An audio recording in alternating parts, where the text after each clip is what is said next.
நண்பர்களுக்கு வணக்கம். உச்சநீதிமன்ற தலைமை நீதிபதி சூரியகாந்த் ஆவார். ஹரியானா மாநிலத்தை சேர்ந்தவர் ஆவார்.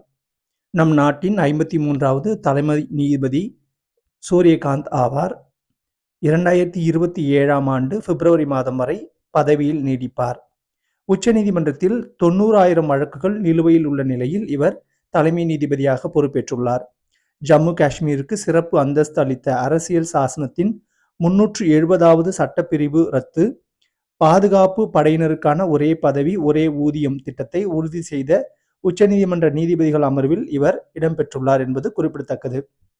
பெகாசஸ் உளவு மென்பொருள் மூலம் அரசியல் தலைவர்கள் உளவு பார்ப்பதாக எழுந்த குற்றச்சாட்டு தொடர்பான வழக்கு மற்றும் சட்டப்பேரவைகளில் நிறைவேற்றப்படும் மசோதாக்களுக்கு ஒப்புதல் அளிப்பதில் நீதிமன்ற உத்தரவு மூலம் குடியரசுத் தலைவருக்கு காலக்கெடு நிர்ணயிக்க முடியுமா என்பது உள்பட 14 கேள்விகளை எழுப்பி உச்சநீதிமன்றத்திடம் குடியரசுத் தலைவர் திரௌபதி முர்மு விளக்கம் கேட்ட விவகாரத்தை விசாரித்த நீதிபதிகள் அமர்விலும் இவர் இடம்பெற்றது குறிப்பிடத்தக்கது.